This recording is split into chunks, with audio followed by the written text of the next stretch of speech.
చివరి speech and yeah so Dayakar గారు అద్దంకి దయాకర్ గారిని మాట్లాడాల్సిందిగా కోరుకుంటున్నాం కాంగ్రెస్ ఎమ్మెల్సీ. సో ఎస్,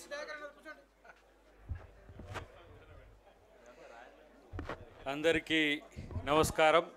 ముఖ్యంగా నరహర గారికి ప్రత్యేక కృతజ్ఞతలు తెలియజేయడానికే వచ్చిన నేను ఒక్కనే అనుకుంటా ఎస్సీని దీంట్లో ఉన్నది. అంటే మేము ఎందుకు మద్దతు ఉండాలో తెలియాల్సిన అవసరాన్ని చెప్పడానికి మాత్రమే నేను ఇక్కడికి వచ్చిన మిత్రులారా. తెలంగాణ ఉద్యమంలో ఇదే పరిస్థితి ఉండేది. అంటే స్పీకర్లు ఎక్కువ ఉండేది, సమావేశం చిన్నగా ఉండేది. ఇప్పుడు నేను నరహరి గారికి ఒక విజ్ఞప్తితో పాటు డిమాండ్ కూడా చేయడానికే నేను మాట్లాడడానికి సిద్ధపడుతున్నా. ఓబీసీ పోరుబాట ఇది పుస్తకావిష్కరణ. ఓబీసీ పోరుబాట చేయడానికి సిద్ధంగా ఎంతమంది ఉన్నారనేది తేల్చుకోవాల్సిన అవసరం ఉన్నది. పుస్తకం రాసిన మీరే నాయకత్వం వహించాలనేది నా విజ్ఞప్తి.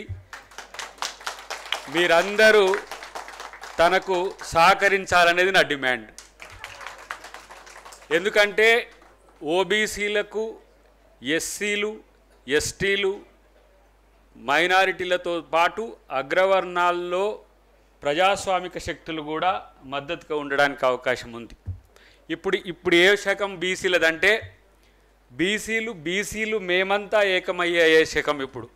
రేపు మీకు ఎస్సీ ఎస్టీలు, ఓసీలు, మైనారిటీలు, మహిళలు కూడా మీకు మద్దతు ఇచ్చే రోజులు భవిష్యత్తులో ఉన్నాయని చెప్పి నేను తెలియజేస్తున్నాను. ఎందుకంటే ఇప్పుడున్న వ్యాక్యూమ్ నాకు తెలిసి దేశంలో ఒకే ఒక్కటి, అది ఓబీసీ.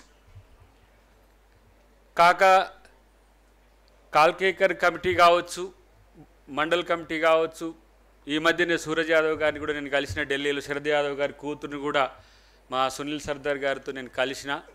చాలా ఓబీసీ మీటింగ్లో నేను ఢిల్లీలో పాల్గొన్నా. మొన్న మా శ్రీనివాస్ గౌడ్ గారు మా ముఖ్యమంత్రి గారిని ముఖ్య అతిథిగా పెట్టిన మీటింగ్లో నేను పాల్గొన్నా. నేను ఇంతవరకు ఇంత చైతన్యం దేశంలో ఓబీసీల్లో ఉన్నదని కనుక్కున్న మొట్టమొదటి మీటింగ్ నేను శ్రీనివాస్ గౌడ్ గారు పెట్టిన మీటింగ్ ఢిల్లీలో. ఎందుకంటే వివిధ రాష్ట్రాల నుంచి ఎంపీలు, మాజీ మంత్రులతో సహా ఉద్యమకారులందరూ వచ్చిండ్రు అక్కడికి. ఎందుకంటే ఎక్కడైతే అణిచివేత ఉంటుందో అక్కడే ఎక్స్ప్లోషన్ కూడా అవకాశం ఉంటుంది. ఈరోజు ఈ దేశంలో 75 సంవత్సరాల స్వాతంత్ర భారతమే కాదు, అంతకంటే ముందు 1000 సంవత్సరాల క్రితం నుంచి కూడా ఓబీసీలకు నష్టం జరుగుతుంది, కష్టమవుతుందనే అంశం గుర్తుపట్టిన వాళ్ళం. కాబట్టి బాబాసాహెబ్ అంబేద్కర్ యొక్క ఆలోచనలతో ఉన్నవాళ్ళం, పూలే యొక్క వారసులుగా ఉండాల్సిన వాళ్ళం. కాబట్టి మనం ఇది ముందుకు తీసుకుపోవాల్సిన అవసరం ఉంది. ప్రత్యేకించి నేను కరోనా కాలంలో వారి దగ్గరికి పోయినా, నరహరి గారి దగ్గరికి. ఆ రోజు కూడా ఇదే చర్చ పెట్టినాం.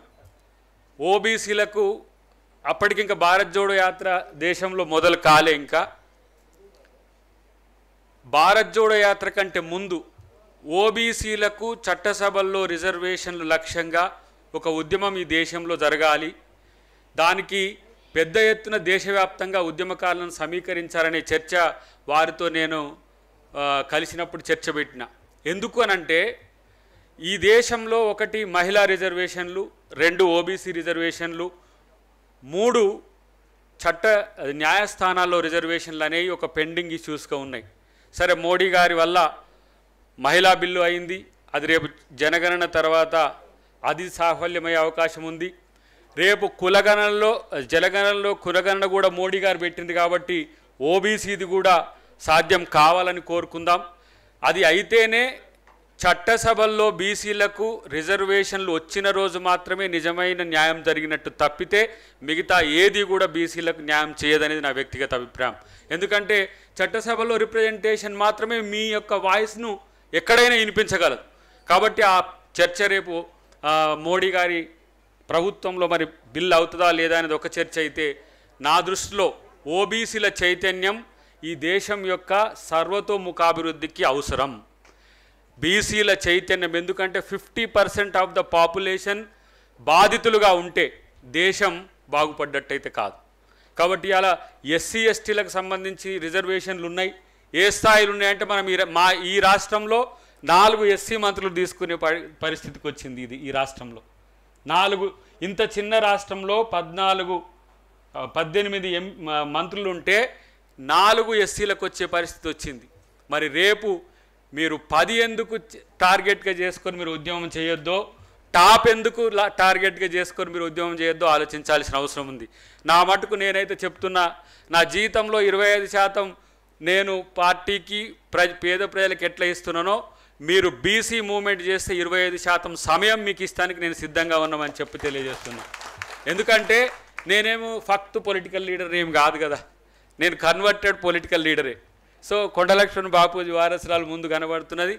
కొండలక్ష్మణ్ బాపూజీ గారితో పనిచేసే క్రమంలో నేను చిన్నతనంలో ఎప్పుడు 31-32 ఇయర్స్ టైంలో ఆయన సాన్నిహిత్యం, ఆయన యొక్క ఉద్యమ నేపథ్యము నైతిక విలువలను పెంచే విధంగా ఉంది. కాబట్టి ఎంతోమంది ఇప్పుడు ఆర్ కృష్ణయ్య గారు కానీ, మా శ్రీనివాస్ గౌడ్ గారు కానీ, చాలామంది నేను బీసీ ఉద్యమ నాయకుల్లో ఉండే ఆ గరిబను, ఆ నిజాయితీని నేను చూస్తా. కాబట్టి ఆ సమయాన్ని ఒక ఎస్సీగా, ఒక అంబేద్కర్ వాదిగా నేను ఇవ్వాల్సిన అవసరం ఉందని చెప్పి నేను తెలియజేస్తున్నా. చివరగా ఒకటే అంశం, పూర్తిగా ఓబీసీ ఉద్యమానికి డెడికేటెడ్గా ఉండే టీంని ఎంచుకోండి. వచ్చిపోవడమో, రాజకీయ అవకాశాల కోసమో, రాజకీయ అవసరాల కోసమో వేదికలు కాకుండా ఒక సస్టైనబుల్ కన్విక్టెడ్ టీమును కనుక ఒక 100 మందిని ముందుగా మీరు ఏర్పరచుకుంటే అది 1000 మందిని తయారు చేస్తుంది, అదే 1,00,000 మందిని తయారు చేస్తుంది, అది లక్షల మందిని కదిలిస్తుంది. కాబట్టి ఈ వైపు మీరు చేయాలి. అది ఈరోజు నరహరి గారి పుస్తకావిష్కరణ సభలో ఆవిష్కరించినట్టు అనుకోండి. మా ప్రకాశన చెప్పినట్టు జయశంకర్ సారు 10 మంది మీటింగ్ ఉంటే బస్సులో పోయేది, 100 మంది మీటింగ్ పోయేది, 1000 మంది మీటింగ్కి పోయేది. ఈరోజు ఓబీసీ మీటింగ్ లక్షల మంది పెట్టినా వచ్చే స్థితి ఉన్నది. దాని కన్సాలిడేషన్ అనేది రాజకీయాలకు అతీతంగా జరగాలి మిత్రులారా. ఇక్కడ నేనేమి కాంగ్రెస్ పార్టీ ఎమ్మెల్సీగానో లేకపోతే కాంగ్రెస్ పార్టీ నాయకునిగా ఇక్కడ పార్టిసిపేట్ చేయడానికి రాలే. మా పీసీసీ ప్రెసిడెంట్ గారు ఉన్నారు దానికి సంబంధించి. కానీ ఒక సామాజిక ఉద్యమాన్ని ముందుకు తీసుకుపోవాలంటే కావాల్సిన నైతిక స్థైర్యం, సామాజిక స్థైర్యం పెంచుకోవాల్సిన బాధ్యత తెలిసినోంది. కాబట్టి మీకు చెప్తున్నా, ఎన్నోసార్లు నేను శ్రవణ్ గారు, నేను శ్రీనివాస్ గౌడ్ గారు, ఎవరు మన మాజీ మంత్రి గారు, చాలామంది మిత్రులతో నేను జేఏసీలో ఉన్నప్పుడే కాదు, జేఏసీ తర్వాత తెలంగాణ వచ్చిన తర్వాత కాంగ్రెస్ హయాంలో కూడా నేను ఈ చర్చ పెట్టేటోని. అవసరమైతే మనము కాశ్మీర్ నుంచి కన్యాకుమారి వరకు, కన్యాకుమారి నుంచి కాశ్మీర్ వరకు, లేకపోతే పడమట నుంచి తూర్పు వరకు దేశాన్ని మొత్తంగా కదిలించే ఒక మూమెంట్ని చేయాల్సిన అవసరం ఉంది. ఇది మా రాహుల్ గాంధీ గారి మాట నాకు ఎందుకు ఇన్స్పిరేషన్ ఉంటుంది అంటే, తను అన్నాడు, ఇది బీసీలకు చట్టసభల్లో రిజర్వేషన్లు అనేది నా రాజకీయ లక్ష్యం కానే కాదు, నా జీవిత లక్ష్యం అని చెప్పిండు.